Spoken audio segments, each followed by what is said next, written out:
आपके पास जो है उससे बढ़कर है, आपके शरीर पर, आपके मांस हड्डी और लहू से।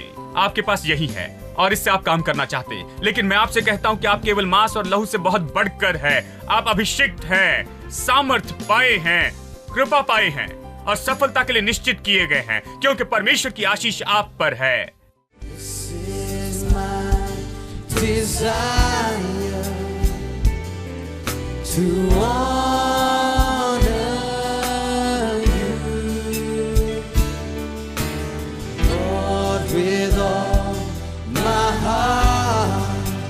Worship you.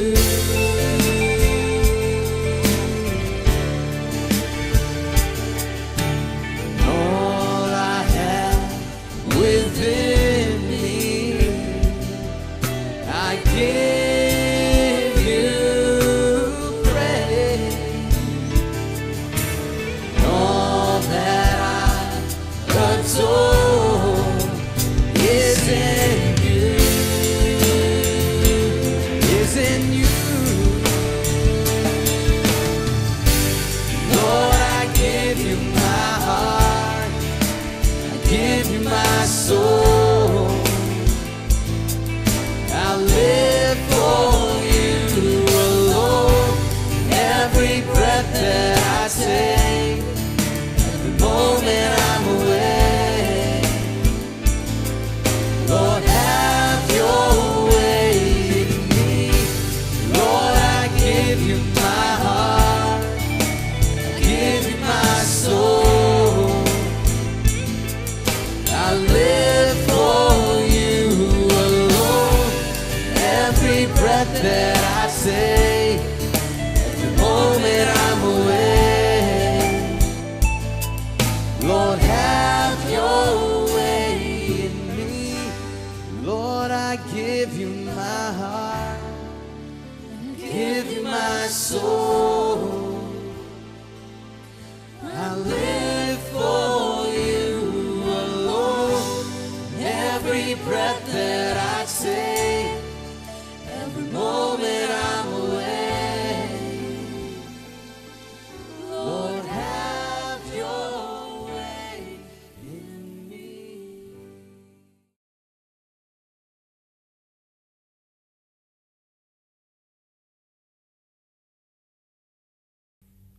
गलातियों अध्याय 3 और चलिए मैं पढ़ता हूं वचन 7 से आगे। अतः ये जान लो कि जो विश्वास करने वाले हैं वे ही अब्राहम की संतान हैं। यहां आप में से कितने अब्राहम की संतान हैं? यह कहता है कि यदि आप विश्वास में हैं तो आप अब्राहम की संतान हैं। केवल वो नहीं जो अब्राहम के शारीरिक वंशज हैं, लेकिन यदि आप विश्वास में हैं तो आपको अब्राहम की संतान माना जाता है। पवित्र शास्त्र ने पहले से यह जानकर कि परमेश्वर अन्य जातियों को विश्वास से धर्मी ठहराएगा, पहले ही से अब्राहम को यह सुसमाचार सुना दिया कि तुझ में सब जातियां आशीष पाएगी। इसलिए जो विश्वास करने वाले हैं वे विश्वासी अब्राहम के साथ आशीष पाते हैं। इसे देखिए, जो विश्वास में है वो आशीषित हैं। सब लोग कहें जो विश्वास में हैं वो विश्वासी अब्राहम के साथ आशीषित हैं। आप लोग तो अब्राहम के साथ आशीषित हैं, यह इसका अर्थ है। फिर आप वचन 13 पढ़ सकते हैं। यह बताता है कि कैसे यह आशीष हमारी हो गई है। कैसे ये आशीष जो अब्राहम से नीचे आई, अब्राहम से इसहाक तक और फिर याकूब और फिर इस्राएली लोगों तक आई और फिर आगे यीशु तक ही आई और फिर यीशु के बाद ये कैसे इस पूरे संसार में सब लोगों के लिए संभव हुआ कि वो आशीष पाएं। कैसे? वचन 13 हमें बताता है, मसीह ने जो हमारे लिए श्रापित बना, हमें मोल लेकर व्यवस्था के श्राप से छुड़ाया, क्योंकि लिखा है जो कोई काट पर लटकाया जाता है वो श्रापित है। वह इसीलिए हुआ कि अब्राहम की आशीष मसीह यीशु में अन्य जाति तक पहुंचे और हम विश्वास के द्वारा उस आत्मा को प्राप्त करें जिसकी प्रतिज्ञा हुई है। अब अब्राहम की आशीष हम तक कैसे आई? इस तरह की मसीह ने कुछ किया है। ये इस तरह से आई है। मसीह ने हमें व्यवस्था के श्राप से छुड़ाया है। कैसे? उसने हमें छुड़ाया हमारे लिए क्रूस पर लटकने से, हमारे लिए वहां श्राप उठाने से। कि हम पर आशीष आ सके। श्राप क्या है, किस तरह से संसार के लोग श्राप में रहते हैं, ये यहां दिखाता है कि सब श्राप में थे और मसीह सबको श्राप से छुड़ाने के लिए आया। यानी श्राप क्या है कि हर कोई, यानी हर एक मनुष्य उसके नीचे था, जिससे मसीह हमें छुड़ाने के लिए आया। वो श्राप क्या है? इसे व्यवस्था का श्राप कहते हैं। व्यवस्था का श्राप क्या है? व्यवस्था क्या है? व्यवस्था ये कहती है, बाइबल कहती है कि मूसा के द्वारा आई। इसका अर्थ है कि व्यवस्था 10 आज्ञाएं हैं, क्योंकि परमेश्वर ने मूसा के द्वारा 10 आज्ञाएं दी थी। जब परमेश्वर ने 10 आज्ञाएं दी, परमेश्वर ने कहा कि इसे करना तो तुम जीवित रहोगे, यदि तुम इसे करोगे तो जीवित रहोगे। इसका अर्थ है कि यदि इसे करोगे तो आशीष पाओगे, यदि इसे करोगे तो ठीक रहोगे। यदि आप इसे करें तब प्रभु की आशीष आप पर होगी। लेकिन समस्या यह है, वो इसे कहता है, लेकिन उसने इस तरह से आज्ञा दी, यानी 10 आज्ञा इस तरह से बनाई गई थी कि सब इसे करने में चूक जाए।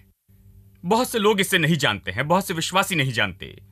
वो 10 आज्ञा करने की कोशिश करते हैं और 10 आज्ञाओं का उपयोग करना चाहते हैं कि प्रभु के सामने योग्य हो। लेकिन बाइबल बहुत ही स्पष्ट सिखाती है रोमियो में कि कोई मनुष्य व्यवस्था से धर्मी नहीं ठहरता है। इसका अर्थ है, यदि आप व्यवस्था से आए और आप 10 आज्ञाएं ले और उसे जीने की कोशिश करें कि खुद को धर्मी ठहराए प्रभु के सामने व्यवस्था से, आप इसे कभी नहीं कर पाएंगे। कोई मनुष्य इसे नहीं कर पाया। 10 आज्ञाएं इसलिए बनाई गई थी कि हर एक मनुष्य जो कोशिश करता है कि खुद को व्यवस्था के द्वारा परमेश्वर के सामने योग्य बनाए, वो असफल होगा। शायद आप कहें कि उसने इसे क्यों बनाया, तब उसने हमें ये 10 आज्ञाएं क्यों दी और कहा कि इसे करो, और फिर इस तरह से बनाया कि हम इसे नहीं कर सकते हैं। खैर, यहीं पर बाइबल की पूरी शिक्षा आती है। 10 आज्ञाएं दी गई है, इसके पीछे एक ही कारण है कि साबित करे कि हम पापी हैं और हमें उद्धारक की जरूरत है। जब तक कोई आकर न बचाए हम नहीं बच सकते, क्योंकि हम पापी हैं। इसे साबित होना है। इसे कैसे साबित करे?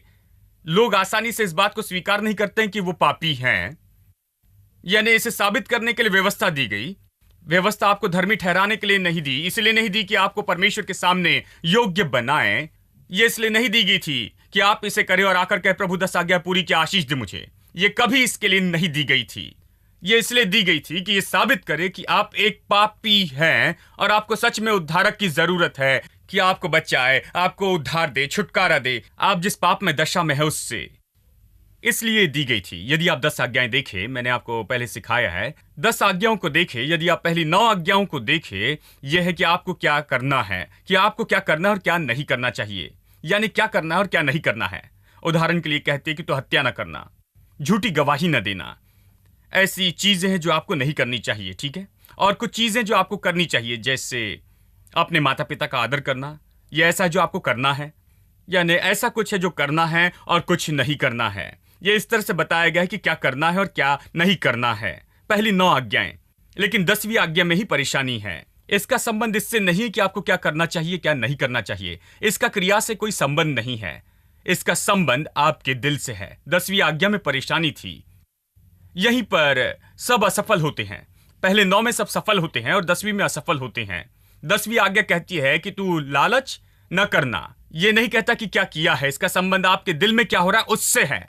हालांकि जो चीजें आपको नहीं करनी चाहिए, उसे नहीं करने पर भी आपको लगता है कि आप इसे करना चाहते, ये यहीं पर है।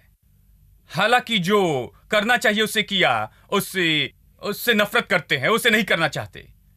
आप इसे कर रहे हैं क्योंकि आपको इसे करना होगा, लेकिन दिल में ऐसा करने से नफरत करते, ये यहीं पर है। ये बताता है कि 10वीं आज्ञा मुश्किल है। इसलिए पौलुस कहता है रोमियो 7वें अध्याय में, जब मैं 10वीं आज्ञा समझ गया जो कहती है कि तू लालच न करना, तब मैंने जाना कि मैं पापी हूं। वो कहता है क्योंकि जब तक आप केवल 9 को देखें, आप खुद को मार्क्स देते हैं।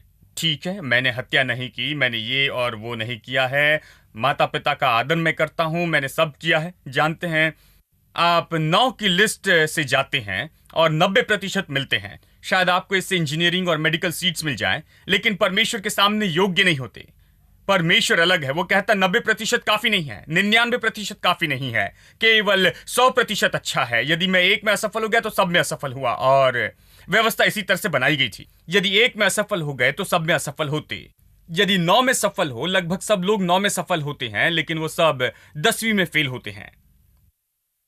यानी व्यवस्था खास कर बनाई गई थी, खास करके कि लोगों को असफल करे, भयानक तरह से असफल हो, और इस सच्चाई को जाने कि वो पापी हैं, क्योंकि वो हैं।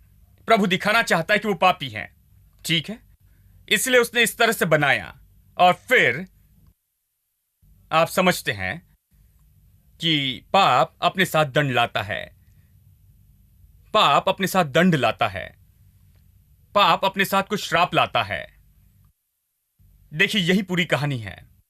यानी आप व्यवस्था के पास आते हैं, उसे करने की कोशिश करते और उसे नहीं कर पाते, और फिर जानते हैं कि आप पापी हैं, लेकिन फिर यह भी जानते हैं कि आप श्राप में हैं, क्योंकि आपने प्रभु की व्यवस्था तोड़ी है। आपने प्रभु की व्यवस्था तोड़ी है। जो प्रभु ने कहा है उसे नहीं किया, इसलिए आप पर श्राप है। इसलिए आप आशीष नहीं पा सकते, इसलिए आप प्रभु की आशीष में नहीं चल सकते।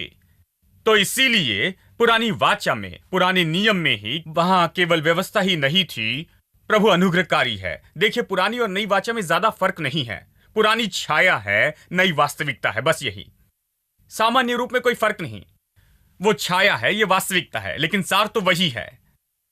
यानी पुरानी वाचा में भी केवल व्यवस्था थी, क्योंकि ये मनुष्य को धर्मी नहीं ठहरा सकती। मनुष्य को प्रभु के सामने सही होना था। प्रभु मनुष्य को आशीष देना चाहता था, लेकिन व्यवस्था की आज्ञाकारिता के कारण आशीष नहीं दे सकता था, क्योंकि मनुष्य व्यवस्था को नहीं मान सकता था। इसलिए केवल व्यवस्था ही नहीं, साथ में बलिदान भी थे। यानी मनुष्य पहले व्यवस्था के पास गया, व्यवस्था की कोशिश की, जब वह असफल हुआ तो बलिदान के पास आया, इसलिए बलिदान दिए गए थे। बलिदान क्या है? वो यीशु है। यह परमेश्वर का मेमना है। वहीं पर मेमने का लहू बहाया गया। एक जानवर आपके पाप उठाता है, आपकी जगह पर, आपके बदले में होता है। वो मनुष्य इस जानवर पर अपना हाथ रखता है और उस मनुष्य के सारे पाप इसमें उंडेले जाते हैं, उस जानवर पर दर्शाने के रूप में। यही इसका अर्थ है। और जब वो उस मेमने को मारते, मनुष्य उस मेमने को देखता, वो कहता, मेरे प्रभु, मुझे मरना था, लेकिन मेरे बदले में मेमना मरा। ये मेरे पाप है, लेकिन मेमने ने इसे उठाया। ये मेरी समस्या है, लेकिन मेमने ने इसे उठाई। देखिए, पुराने नियम में भी इसी तरह से था। व्यवस्था धर्मी नहीं ठहरा सकती थी, केवल बलिदान थे। मनुष्य कभी 10 आज्ञाएं पूरी करके प्रभु के पास ये नहीं कह सकता, प्रभु अच्छी खबर है, मैंने 10 आज्ञाएं डाउनलोड करके पूरी कर दी है। मैं इसे जानता था, मैंने इसे किया, मैं यहां पर हूं और मुझे 100 मार्क्स मिलने हैं। कोई भी इस तरह नहीं आया। हर कोई 10 आज्ञा में गया, हर कोई असफल रहा, और हर कोई वहां पर बलिदान करने आया, और उन्होंने कहा, मैं एक पापी हूं, ओ प्रभु के मेमने, मेरे पाप दूर कर। और इस तरह वो धर्मी ठहराए गए, और इस तरह से प्रभु ने उन्हें आशीष दी पुराने नियम में। हेलो, देखिए कितनी सरल कहानी है। लोग इन बातों में गड़बड़ी में आते हैं। ओ, ये क्या है, बलिदान, लय व्यवस्था, वो इस किताब से नफरत करते हैं। पुराना नियम, मेरे प्रभु, कौन इसे समझेगा? ये बहुत सरल है। ये कहानी है उद्धार की कहानी। ये इसी के बारे में है।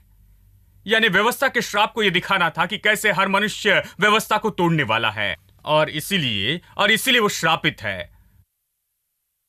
और पुराने नियम में इस्राएली लोगों ने प्रतिदिन आशीषों का आनंद उठाया था। कैसे? बलिदान के द्वारा, यीशु के द्वारा। जो पुराने नियम में बलिदान किया गया मेमना परछाई के रूप में था, इस तरह उन्होंने आशीष का आनंद उठाया। इसलिए आनंद नहीं उठाया कि उन्होंने 10 आज्ञाएं पूरी की, लेकिन परमेश्वर के अनुग्रह के कारण उठाया, जिसने मेमना दिया था। यह कहानी है। यानी नई वाचा में ये अलग नहीं। गलातियों 3:13 में इस तरह से पौलुस प्रकाशन पाता है। पौलुस इसे नहीं बनाता है, वो इसे नहीं पकाता है। जब उसने कहा मसीह ने हमें छुड़ाया है व्यवस्था के श्राप से, वो हमारे लिए श्राप बनाया गया। जब उसने कहा, उसने प्रकाशन पाया था, वो जानता था कि वो क्या कह रहा है। वो जानता था कि पुराने नियम क्या सिखाता है। वो सारी कहानी जानता था। वो थियोलॉजी समझता था, वो प्रकाशन समझता था। वो समझता था कि कलवरी के क्रूस के द्वारा क्या हुआ है। अब वास्तविकता आ गई थी। वो मेमने नहीं जो मसीह को दर्शाते थे, ये अब वास्तविकता हो गई। इसलिए वो मसीह का प्रचार करता है। वो कहता है कि मसीह ने हमें छुड़ाया है। पुराने नियम में मेमना जो दर्शाता था, मसीह ने उसे किया है क्रूस पर लटकने के द्वारा। परमेश्वर के मेमने ने हमारे पाप उठा लिए, और हमारे लिए वो श्राप बना कि हम आशीष पा सके। यानी आप समझ गए कि व्यवस्था के श्राप का संबंध प्रभु की व्यवस्था को तोड़ने से था।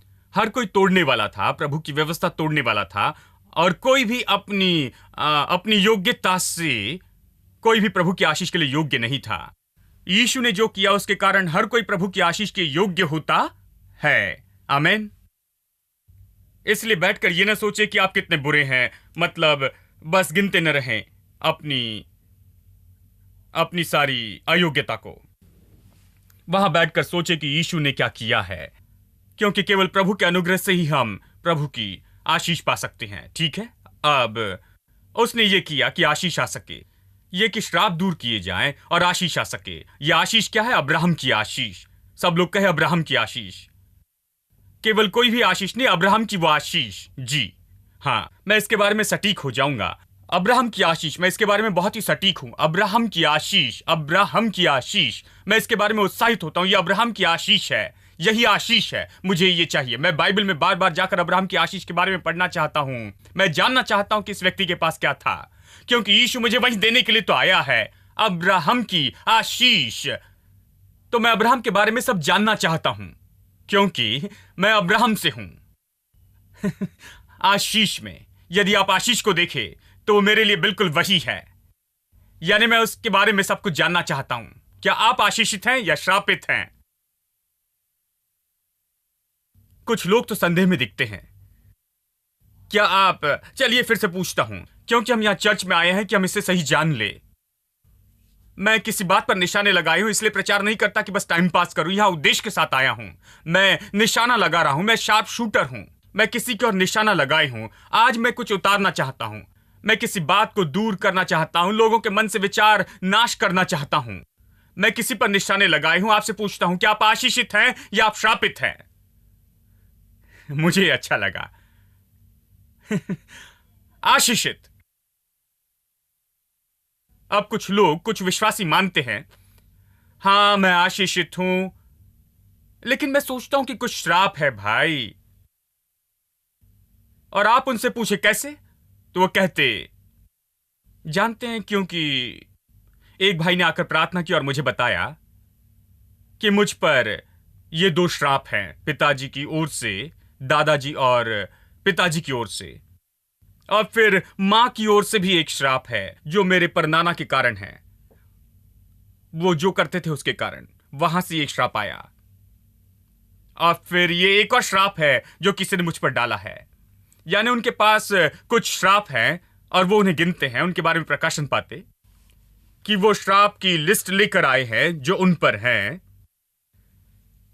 देखिए, इस संसार में आज यही तो हो रहा है और मैं इससे निपटना चाहता हूं। मैं आपसे कह रहा हूं कि आप उस व्यक्ति पर विश्वास करेंगे या गलातियों अध्याय 3 वचन 13 और 14 पर विश्वास करेंगे। मैंने बहुत समय पहले ही गलातियों 3, 13 और 14 पर विश्वास करना चुन लिया।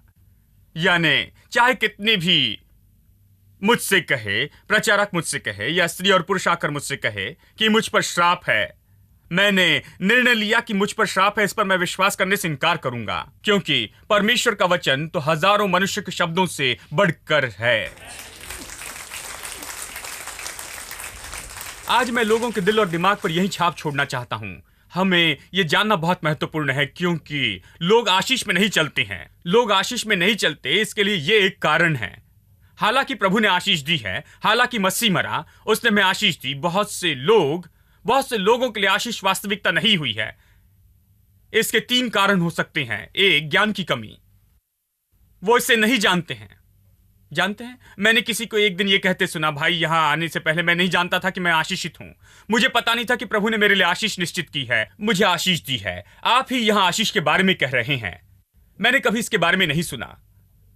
देखिए, लोग नहीं जानते। यदि आप नहीं जानते तो साधारण व्यक्ति जैसे चलेंगे, आप मांस और लहू में चलेंगे, आप बाकी सब लोगों जैसे होंगे। जानते बस जीवन में जाएंगे, अपनी मुश्किलों से जाएंगे, समस्याओं से जाएंगे, केवल अकेले रहेंगे, अपनी शक्ति में लड़ने की कोशिश करेंगे, और आप नहीं सोचते कि आपके पास जो है उससे बढ़कर है। आपके शरीर पर, आपके मांस, हड्डी और लहू से आपके पास यही है, और इससे आप काम करना चाहते। लेकिन मैं आपसे कहता हूं कि आप केवल मांस और लहू से बहुत बढ़कर है। आप अभिषिक्त हैं, सामर्थ पाए हैं, कृपा पाए हैं, और सफलता के लिए निश्चित किए गए हैं, क्योंकि परमेश्वर की आशीष आप पर है। यह आशीष आप पर कुछ है जो आप देखते हैं उससे परे हैं। आप पर कुछ है, आपको इसका प्रकाशन समझना होगा। मैं इसलिए प्रचार करता हूं। आप इसे कभी और तरीके से नहीं समझेंगे। मैं और किसी तरह से विश्वास में मदद नहीं कर सकता। आपको इसका प्रकाशन लेना होगा, आपको लेना होगा। आप पर आशीष है और आप अपनी समस्या दूर कर सकते हैं, अपनी मुश्किलें दूर कर सकते हैं इस आशीष के कारण ही। इस आशीष के साथ समस्या का सामना करें, इस आशीष के साथ मुश्किलों का सामना करें और आप इन सारी बातों पर जय पाते हैं। आमीन। यानी आशीष हम पर है, श्राप चला गया। श्राप क्या है? श्राप का अर्थ है दोषी ठहराना या विनाश के लिए चिन्ह लगाना। विनाश के लिए मुझ पर चिन्ह नहीं लगा है, सफलता के लिए लगा है। मैं सफलता के लिए नियुक्त किया गया हूं, मैं सफलता के लिए निश्चित हूं। लेकिन समस्या यह है कि आपको इसमें विश्वास से चलना होगा, महसूसीकरण से नहीं चल सकते। आप इसमें महसूसीकरण से नहीं चल सकते। आप जो देखते हैं उससे नहीं चल सकते। दूसरे क्या कहते हैं उससे, यही समस्या है। बहुत से लोग कहते हैं, खैर किसी ने कहा मुझ पर श्राप है। देखिए, विश्वास से नहीं चल रहे हैं आप। दूसरे ने क्या कहा उस पर चल रहे हैं। आप प्रभु के वचन से नहीं चल रहे हैं। एक मनुष्य ने जो कहा उस पर चल रहे हैं। आप इस आशीष में और किसी तरह से नहीं चल सकते। विश्वास के बिना नहीं चल सकते। विश्वास क्या है? विश्वास प्रभु के वचन पर भरोसा करता है और प्रभु के वचन पर काम करता है। विश्वास कहता है कि परमेश्वर ने कहा कि उसने कलवरी के क्रूस पर मेरे श्राप उठा लिए और मुझे अब्राहम की आशीष दी, तो मैं खुद को आशीषित कहूंगा। तो मैं ये जो देख रहा हूं वो क्या है? ये आशीष नहीं दिखती, श्राप दिखते हैं। मैं खुद को आशीषित कहूंगा और इस श्राप को बाहर जाना होगा, क्योंकि मैं आशीषित हूं। मैं विश्वास पर खड़े रहकर आशीष पर विश्वास करूंगा, यहां तक कि मेरे जीवन की परिस्थिति भी बदल जाएगी और सही तरह से सब होगा और सब कुछ आशीष दिखाई देगा। देखिए, यानी आपको विश्वास से चलना होगा। आप दृष्टि से नहीं चल सकते। आपको विश्वास से चलना होगा। आपको विजय में चलना होगा, विश्वास में चलने के द्वारा। अब बहुत से लोग इन दिनों में श्राप पर गौर करते हैं और इसलिए हमें श्राप से निपटना होगा, क्योंकि पूरा मसीह संसार ऐसे दिखता है कि वो कई बार इस गड़बड़ी में दिखते हैं। कम से कम इस मसीह संसार का एक भाग तो है, वो इस गड़बड़ी में दिखाई देते हैं। वो सोचते हैं कि उन पर किसी तरह का श्राप है। वो श्राप पर गौर करते हैं। वो कहते हैं, ओ भाई, शायद कोई श्राप होगा, कोई शैतान होगा। वो शैतान और श्राप के बारे में सचेत रहते। यानी जब भी आंखें बंद करते तो शैतान को देखते, जब भी आंखें खोलते तो शैतान को देखते। जानते हैं, मेरे एक पास्टर दोस्त अपने एक मेहमान पास्टर को एक परिवार से मिलाने के लिए लेकर गए। वो इस जगह प्रचार कर रहे थे और ये लोकल पास्टर ने कहा, चलो हमारे एक परिवार से मिलने के लिए चलते हैं। तो वो उनसे मिलने गए और बातचीत की और फिर प्रार्थना का समय आया तो लोकल पास्टर ने कहा उस मेहमान पास्टर से, आप प्रार्थना कीजिए। तो ये मेहमान पास्टर मेरे जैसे थे। उन्होंने बस अपनी आंखें बंद की, बस प्रार्थना करना शुरू कर दी कि प्रभु तेरी स्तुति हो, धन्यवाद दिए और कुछ वचन कहें और प्रभु के वचन से प्रार्थना की और प्रभु के वचन से और खत्म किया। और जैसे उन्होंने खत्म किया तो लोकल पास्टर ने कहा, क्या पास्टर, आपने बस प्रार्थना की? ये क्या है? और इस मेहमान पास्टर ने कहा, क्या गलत हुआ? और लोकल पास्टर ने कहा कि आपने कुछ नहीं देखा? और मेहमान पास्टर ने कहा, नहीं। उन्होंने कहा, भाई, मैंने दो अंधकार की शक्ति देखी। जैसे ही हमने आंखें बंद की, मैंने दो अंधकार की सामर्थ देखी, आपने नहीं देखी? और ये पास्टर मेरे जैसे थे। इस पास्टर ने उनसे कहा, जब भी आप आंखें बंद करते हैं तो हमेशा शैतान को क्यों देखते हैं? उसने कहा, प्यारे भाई, हर समय जब आप आंखें बंद करते हैं तो प्रभु को देखना सीखे। प्रभु को देखना सीखे। जब भी आंखें बंद करते हैं तो प्रभु की उपस्थिति को देखना सीखे, शैतान को न देखे। जानते हैं, उसे अनदेखा करे। वो वहां पर है तो क्या उसे अनदेखा करे, भूल जाए। जानते हैं, शैतान की उपस्थिति को। Goodness and mercy follow me all of my life, and I will dwell in the house of the Lord forever, forever. Surely goodness and mercy will follow me all of my life, and I will be satisfied with the good things of your house.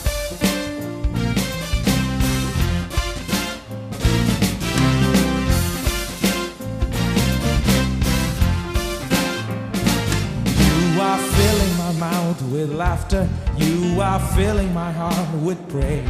You are filling my life with gladness, and your presence is filling my days.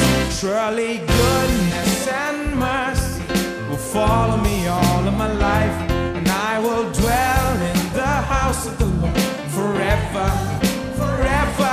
Surely and mercy will follow me all of my life, and I will be satisfied with the good things of your house.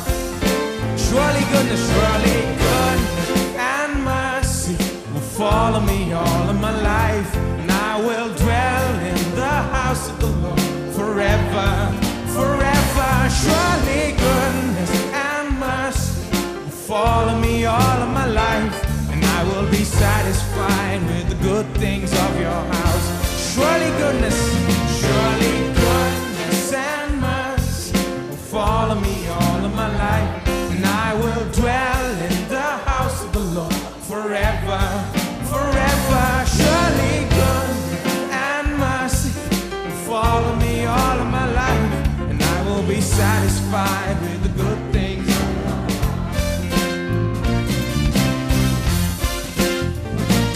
You are filling my mouth with laughter. You are filling my heart with praise. You are filling my life with gladness, and your presence is filling my days. Surely goodness and mercy will follow me all of my life, and I will dwell in the house of the Lord forever, forever. Surely goodness and mercy will follow me all of my life, and I will be satisfied with the good things. This is God's promise. Sing it again. Surely goodness and mercy will follow me all of my life, and I will dwell in the house of the Lord forever, forever. Surely goodness and mercy will follow me all of my life. I will be satisfied with the good things of your life. Surely goodness and mercy will follow me all of my life, and I will dwell in the house of the Lord forever, forever. Surely good and mercy, and I will be satisfied. Sing it again. Surely good and mercy will follow me all of my life, and I will dwell in the house of the Lord forever, forever. Surely follow me all of my life, and I will be satisfied with the good things of